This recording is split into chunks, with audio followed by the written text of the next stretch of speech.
49 అంటే సంతానం, 49 అంటే సంతోషం. Hi, welcome to I dream. నేను మీ నందు. ఇవాళ మనం ఎల్బీ నగర్లో ఉన్న 49 హాస్పిటల్లో ఉన్నాము. మనతో పాటు డాక్టర్ మౌనిక గారు ఉన్నారు. నమస్తే మౌనిక గారు. నమస్తే అండి. ఎలా ఉన్నారు? I'm good, thank you. Okay Mounika గారు, ఐవీఎఫ్ అంటే అసలు ఏంటి?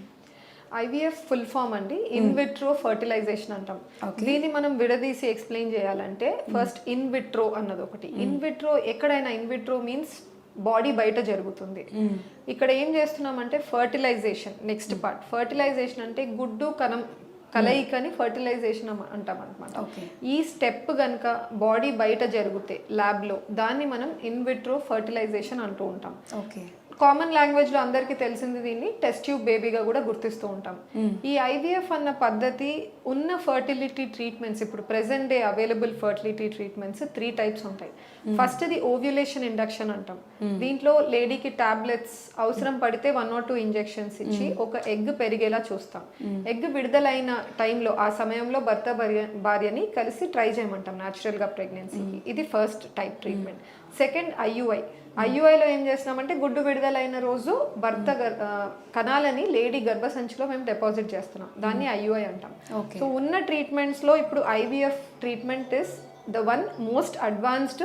అన్నిట్లో కూడా మాక్సిమం సక్సెస్ రేట్ ఉన్నది ఐవీఎఫ్ ట్రీట్మెంట్కే అనమాట. సో దీన్ని మనం ఐవీఎఫ్ అంటాం. అసలు ఐవీఎఫ్ ట్రీట్మెంట్ ఎలా ఉంటుంది? సో ఐవీఎఫ్ ట్రీట్మెంట్లో ఏం చేస్తామంటే లేడీని period 2nd day 3rd day ఆ టైంలో పిలుస్తామన్నమాట సెంటర్కి. పిలిచాక తనకు ఒక స్కాన్ జరుగుతుంది. స్కాన్ చేయడానికి రీజన్ ఏంటి, మన ఎయిమ్ ఏంటి అంటే స్కాన్లో తన గర్భసంచి ఎలా ఉంది, 2 వైపులా అండాశయాల్లో గుడ్లు ఎలా ఉన్నాయి, ఎన్ని ఉన్నాయి, సైజెస్ అన్ని సమానంగా ఉన్నాయా లేదా, ఇవన్నీ కూడా నోట్ చేసుకుంటాం. అన్ని క్యారెక్టరిస్టిక్స్ బాగున్నాయి, గుడ్ల నంబర్ బాగున్నాయి, అన్ని ఫాలికల్స్ 10 mm సైజ్ కంటే తక్కువ ఉన్నాయి, సింక్రోనీలో ఉన్నాయి సైజెస్, అంతా బాగుంది అన్నప్పుడు తనకు కొన్ని హార్మోన్స్ టెస్ట్ జరుగుతాయి. అవి కూడా నార్మల్ రిపోర్ట్స్ వచ్చాక తన ట్రీట్మెంట్ అనేది ఇనిషియేట్ అవుతుంది ఐవీఎఫ్. ఈ ఐవీఎఫ్ ట్రీట్మెంట్ ఎలా ఉంటుందంటే లేడీకి ఆ period 2nd or 3rd day మనం ఎప్పుడైతే స్టార్ట్ చేస్తున్నామో డైలీ ఇంజెక్షన్స్ ఉంటాయి. గొనాడోట్రోపిన్స్ అంటాం వీటిని. ఆ డైలీ ఇంజెక్షన్స్ సబ్క్యూటేనియస్ ఇన్సులిన్ లాంటి షుగర్ పేషెంట్స్ లైఫ్ లాంగ్ తీసుకుంటూ ఉంటారు కదా, అట్లా చిన్న సూది ఇంజెక్షన్స్ వాళ్ళ పొట్టకు వేస్తాం అనమాట. On daily basis like 10 days పట్టొచ్చు, కొన్ని కేసెస్లో 12 days పట్టొచ్చు, లేదా కొంతమందికి 8-9 daysకే రెడీ కావచ్చు. ఈ మధ్యలో వాళ్ళకి డైలీ ఇంజెక్షన్స్తో పాటు స్కాన్స్ కూడా చేసుకుంటూ ఉంటాం on daily basis or an alternate day basis. ఈ స్కాన్స్లో మనం ఏం చూస్తున్నామంటే రైట్ సైడ్ అండాశయంలో ఎన్ని పెరుగుతున్నాయి, లెఫ్ట్లో ఎన్ని గుడ్లు పెరుగుతున్నాయి, ఆ సైజెస్ సమానంగా పెరుగుతున్నాయా లేదా, డైలీ బేసిస్ ఎంత సైజెస్ ఉన్నాయి. సపోజ్ టుడే 12 mm ఉంది, డే ఆఫ్టర్ టుమారో స్కాన్లో 14 mm ఉంది. సో అన్నీ కూడా మ్యాక్సిమం నంబర్ ఆఫ్ ఫాలికల్స్ ఎప్పుడైతే 17 mm అండ్ అబవ్ చేరుకుంటాయో తనని పికప్కి తీసుకెళ్తాం. పికప్లో ఏం చేస్తామంటే మత్తు ఇస్తాం లేడీకి. సెడేషన్ కింద జరుగుతుంది ఈ ప్రొసీజర్. తనకి ఏం తెలీదు, పెయిన్ కానీ ఎటువంటి డిస్కంఫర్ట్ ఉండదు. సో ఆ సెడేషన్లో తనకు ట్రాన్స్ వెజైనలీ కింద వెజైనా రూట్ ద్వారానే మేము ఎగ్స్ని రిట్రీవ్ చేసుకుంటాం ఆ ఫాలికల్స్ నుంచి.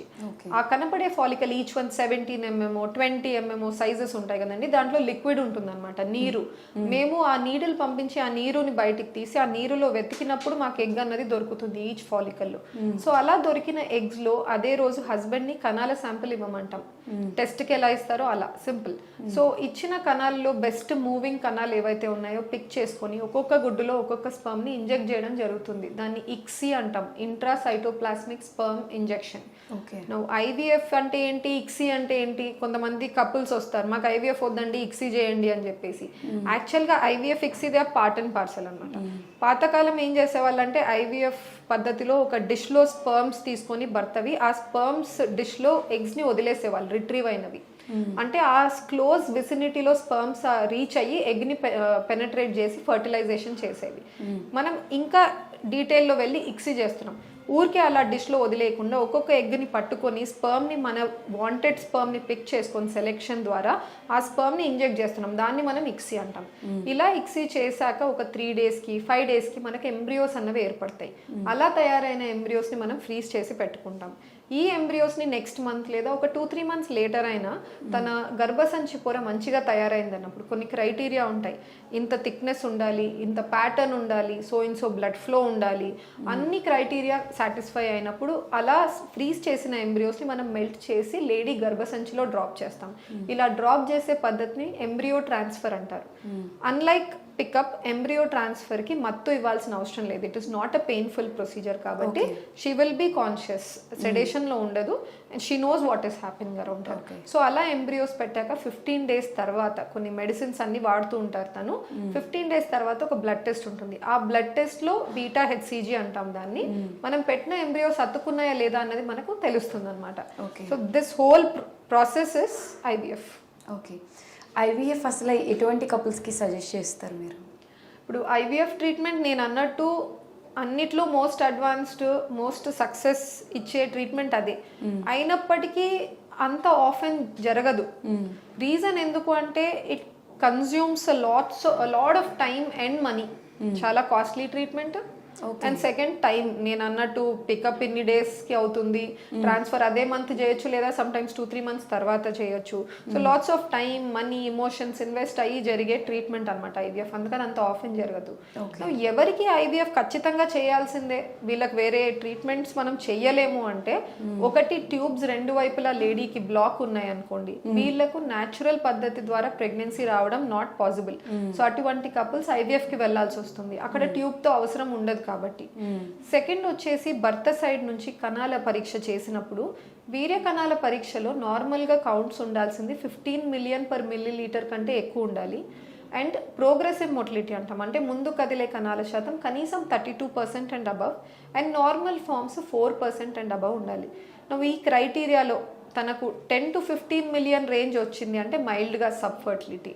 సో అటువంటి కేసెస్లో ఐయుఐని స్టిల్ అటెంప్ట్ చేయొచ్చు. కానీ ఎక్కడైతే 10 million కంటే తక్కువ వచ్చాయి, కదలిక చాలా తక్కువ ఉంది, ఇటువంటి కేసెస్లో IUI will not fetch success. కాబట్టి అటువంటి కేసెస్ కూడా ఐవీఎఫ్ వెళ్తే బెటర్ అన్నాం. Okay, one more absolute indication, తక్కువ ఉండడమే కాదు, కొంతమంది హస్బెండ్స్లో కణాల కౌంట్స్ పూర్తిగా 0 రావచ్చు. దాన్ని అజూస్పర్మియా అంటారు. స్పర్మ్స్ అన్నవి కనిపించట్లేదు శాంపుల్లో. వీళ్ళలో ఏం చేస్తామంటే ఐవీఎఫ్ పద్ధతి ద్వారా లేడీ నుంచి ఎగ్స్ రిట్రీవ్ చేసిన రోజే భర్తకు కూడా అనెస్థీషియా ఇచ్చి తన టెస్టిస్లో డైరెక్ట్గా నీడిల్ వేసి స్పర్మ్స్ అక్కడ డైరెక్ట్ ప్రొడక్షన్ సైట్ నుంచి ఏమన్నా వస్తాయేమో వెతుకుతాం. అలా చేసిన స్పర్మ్స్తో ఇంకొంతమంది డౌట్స్ అడిగేది ఏం అడుగుతారంటే, చెయ్యండి అదే ప్రొసీజరు, కానీ అలా వచ్చిన స్పర్మ్స్తో ఐయుఐ చేయండి, ఐవీఎఫ్ ఎందుకు అని అడుగుతారు. బట్ అలా టెస్టిస్లో నీడిల్ వేసి మేము స్పర్మ్స్ తీసినప్పుడు మాకు మిలియన్స్లో లేదా కోట్లల్లో మాకు స్పర్మ్స్ దొరకవు. Few per high power field, 10 sperms per high power field, 8 sperms per high power field, ఇట్లా numbered very low number of sperms దొరుకుతాయి. అందుకని ఐవీఎఫ్లో ఏమవుతుందంటే, ఆ లేడీకి ఆ రోజు 8 eggs రిట్రీవ్ అయ్యాయి అనుకోండి, 8 మూవింగ్ కణాలు మనకు చాలు కాబట్టి టెసాలో వచ్చిన స్పర్మ్స్ దానికి అడిక్వేట్గా ఉంటాయి. ఐయుఐ లాంటి పద్ధతులకి ఎన్నో కోట్లలో కణాలను యూట్రస్లో డిపాజిట్ అయితేనే మనం ఆ మాత్రం సక్సెస్ రేట్ ఇవ్వగలం కాబట్టి ఇలా టెసా చేసి స్పర్మ్స్ వచ్చిన కేసెస్లో మనం ఐవీఎఫ్ వెళ్లాల్సి ఉంటుంది. So these are few conditions, absolute indications అంటారు. కొన్ని రిలేటివ్ ఇండికేషన్స్ ఉంటాయి ఐవీఎఫ్కి. ఇక్కడ ఏమవుతుందంటే, ఒక కపుల్కి రిపీటెడ్గా అంతా బాగానే ఉంది, ట్యూబ్స్ ఓపెన్ ఉన్నాయి, స్పర్మ్ కౌంట్స్ బాగున్నాయి, ఎగ్ అన్నది ఒకటి పెరుగుతుంది, రిలీజ్ అవుతుంది, అయినప్పటికీ ప్రెగ్నెన్సీ రావట్లేదు. టాబ్లెట్స్తో ట్రై చేశారు, 5-6 cycles రాలేదు. నెక్స్ట్ ఐయుఐకి వెళ్ళారు, అక్కడ కూడా 2-3 cycles or even more than that they have tried, అయినా కూడా ప్రెగ్నెన్సీ రాలేదు. అటువంటి కేసెస్లో కూడా మనకి ఎగ్జాక్ట్గా పిన్ పాయింట్ చేయలేకున్నాం కాబట్టి ఎక్కడ ప్రాబ్లం ఉంది, ట్యూబ్ సరిగా పట్టుకోవట్లేదా, ఎగ్ స్పర్మ్ కలవట్లేదా, we don't know the reason. So ఇవన్నీ రీజన్స్ తెలియని చోట మనం డిటెక్ట్ చేయలేము, సొల్యూషన్ ఫైండ్ అవుట్ చేయలేము. కాబట్టి అప్పుడు కూడా to bypass all these issues మనం ఐవీఎఫ్ అడ్వైస్ చేయడం జరుగుతుంటుంది ఇటువంటి కపుల్స్లో. ఓకే, ఐవీఎఫ్ సక్సెస్ రేట్ ఎలా ఉంటుంది? సక్సెస్ రేట్ అన్నిటితో కేటగరైజ్ చేస్తే ఓవ్యులేషన్ ఇండక్షన్, నేను అన్న most basic treatment, about 8 to 10% ఉంటుంది పర్ మంత్. ఓకే, ఐయుఐకి వచ్చేసరికి it is 10 to 15%, or cumulative cycles ఒక 2-3 cycles ట్రై చేస్తే 25 to 30% కూడా వెళ్ళొచ్చు. బట్ ఎంత చేసినా మీరు నంబర్స్లో ట్రాన్స్లేట్ చేస్తే ఒక 10 couples మేము ఐయుఐ చేస్తే 1 or 2 couples కన్సీవ్ అనమాట. దట్లో ఐవీఎఫ్కి వచ్చేసరికి ఇట్ ఈస్ ఆల్మోస్ట్ 55 to 60%. అంటే 10 couples లో at least 6 are conceiving. Added advantages ఏముంటాయి అంటే, అండర్ 35 years ఉన్న లేడీస్లో మేము 2 embryos దాకా పెట్టడానికి గవర్నమెంట్ అలౌస్.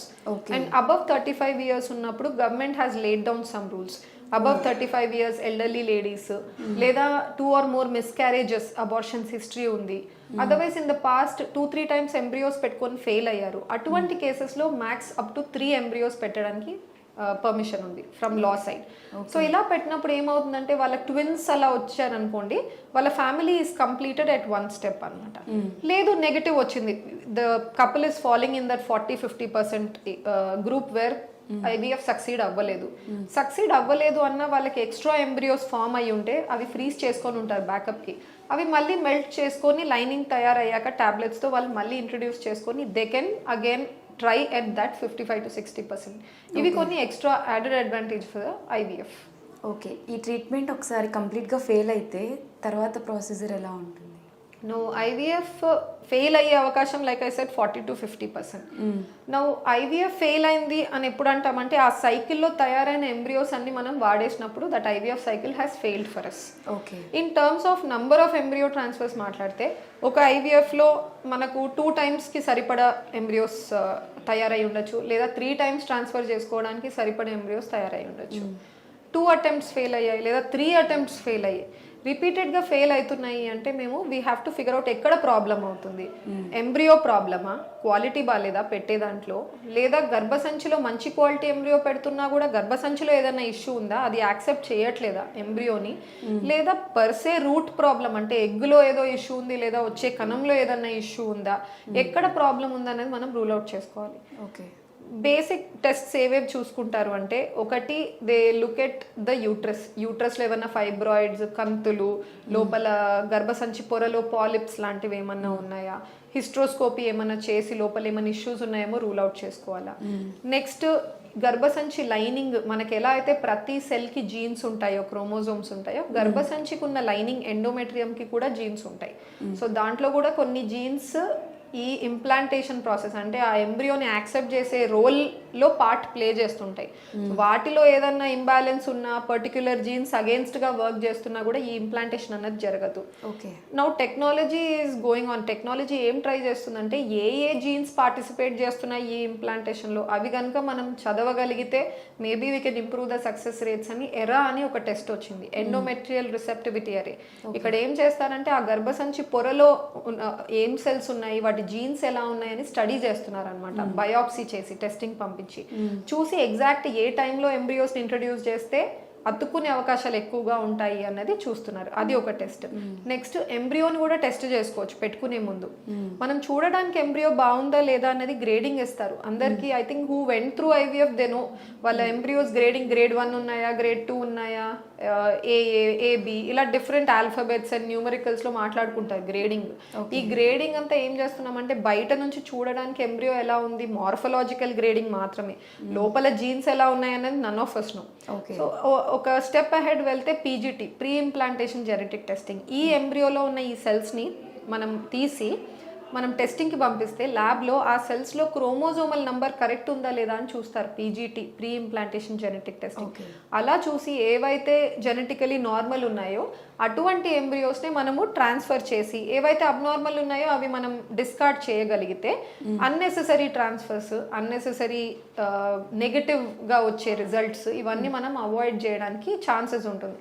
ఇలా పీజీటీ చేసుకొని వెళ్ళిన వాళ్ళలో నార్మల్ జనరలైజ్ చేసే 60% కంటే అనదర్ 10-15% యాడ్ ఆన్ అవుతుంది. 70-75% దాకా మనం సక్సెస్ రేట్ని somehow we can stretch in these cases. Okay, thank you so much Mounika గారు. చాలామందికి ఉన్న డౌట్స్ అన్నీ క్లియర్ చేశారు. Thank you.